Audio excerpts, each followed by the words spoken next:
Hey everyone, so today we're going to get into First Amendment auditors, which ones I like, why I like First Amendment auditing, which ones, why I don't support all of them, and then looking at what some of the ones that I do support do right.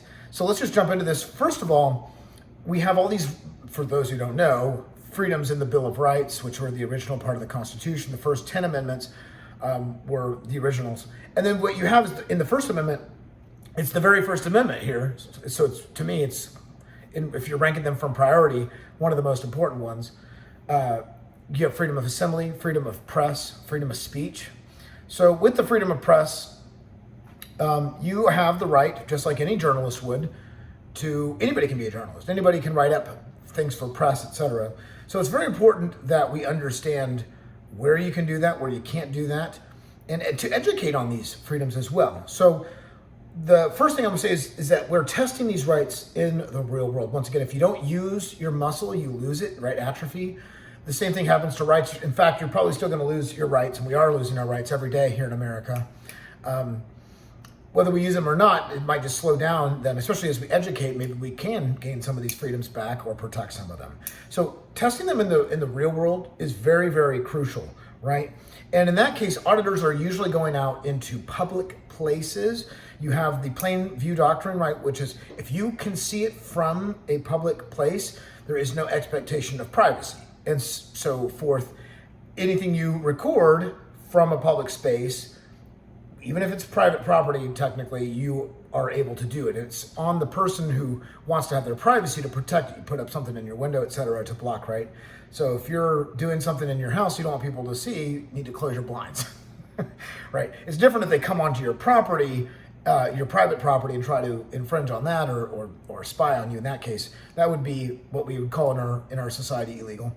So, there's a difference between what a free society would have and what we have under statism. So for this discussion, we're going to talk about the freedoms in the Bill of Rights, right? And talk about in a statist system. So that's one of the first things, though, is that the First Amendment auditors are testing the freedoms that we have in the real world to say, do we really even have these or not, right? Because you look at a lot of countries, you're not even allowed to test any of the supposed things in your constitutions. North Korea has a freaking constitution. Obviously, that's worthless, right? 10% of their citizenship is slavery. You can argue all of it's slaves, but truly, there's a percentage of North Korea that are just slaves. They have no right. Libertarians there just get executed, right? We just die. So anybody who loves liberty, anybody who loves freedom, you're executed, or in some cases, your family are executed with them. So they're going out to see, do these government servants, employees, are they fulfilling the promise that they had that's in the Constitution, the Bill of Rights? So do police protect your freedoms, or are they infringing on them, right? And so it doesn't mean much to have a freedom if you can't use it, right?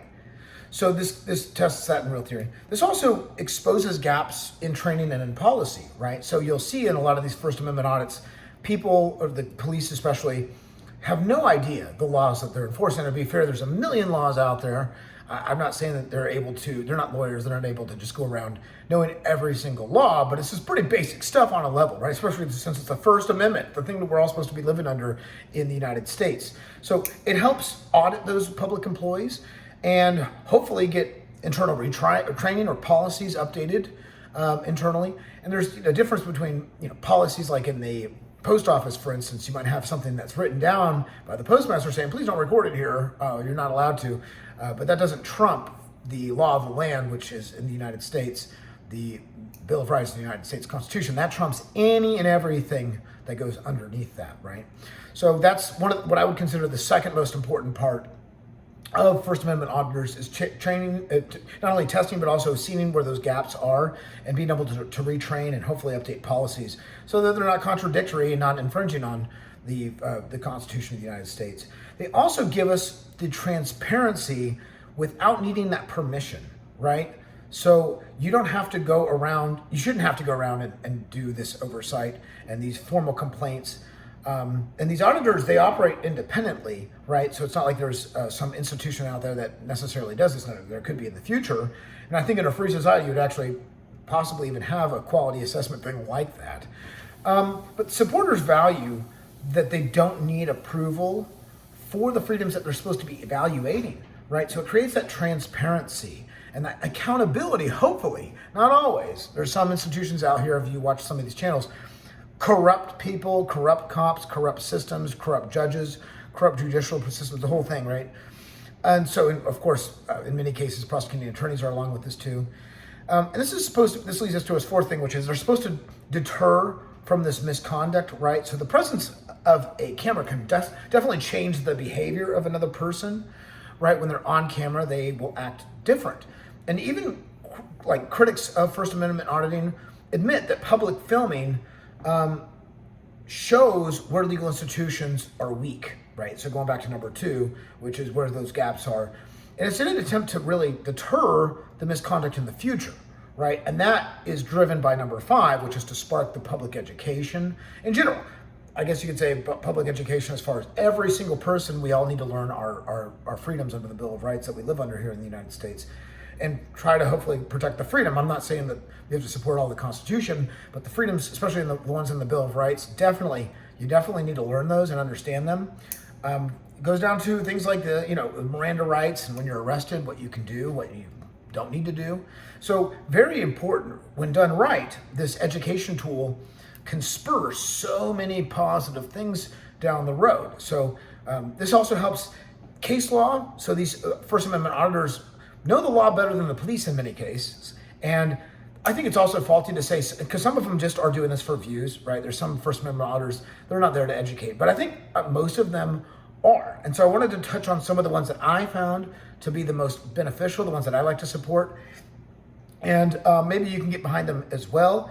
So and I might not be pronouncing this right, Amagansett Press, I think I said that right. This guy is extremely calm demeanor. He is very respectful to the people that he's talking with. He actually, you'll see a lot of his videos where he's like joking around jollily with some of the public and people. In most of the cases, you actually have videos where these people, just random strangers, will notice them now because they're becoming so popular, and they'll come up there and thank them, right? Thank you for protecting our constitutional freedoms under the Bill of Rights. So I like Amagansett Press because they are very good at educating the law. In fact, everybody in this list that I'm going to be naming does the same. News Now, California is another good First Amendment auditor. I found in my notes here, I just wanted to put, they like to de-escalate tense situations very well. That's one of the best things I've seen. They're all human beings. They all make mistakes. They're all going to have issues. All of us are, right? Even the police that are supposed to be enforcing the laws. And there's actually some cases where the police outright do back them up, but it's kind of sad to say not a very popular position. It's not something that I see a lot done. So News Now California, another one that's really good at focusing on the dialogue, trying to educate. One of my other ones, Sean from Long Island Audit, love watching him. He's very articulate, structured explanations. He always starts off, hey, we're here to just do transparency, help build accountability, and he tries to build like a balance of firmness with respect. And so he'll give lots of respect until he's disrespected. And in that case, he'll put up the wall and start protecting his freedoms. But he'll usually even say his first name in most cases, especially to somebody who's just coming up to him and just asking general questions without being authoritarian, right? Because a lot of these cops just come up here, I'm the authority and I'm going to tell you what to do. Well, that's not what the Bill of Rights says. That's not what our United States Constitution is supposed to be about, right? Not that I'm a huge constitutionalist, that's a whole nother topic. Because it has, it enables large taxation, large gaps for regulation, et cetera. The government often abuses. But the Bill of Rights absolutely strengthening a lot of these freedoms in those. Honor your oath. He's very good at the constitutional principles. One of the best ones I found, that's one of the subnotes I had here, was for his constitutional principles were very sound. Knows case law too, and very respectful tone.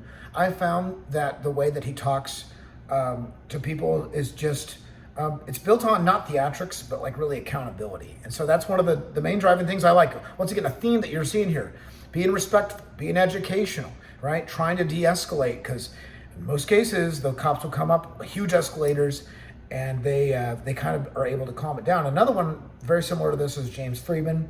He often breaks down the legal concepts very well for viewers. So once again, I'm going to put links in the bottom here so you can go to these guys.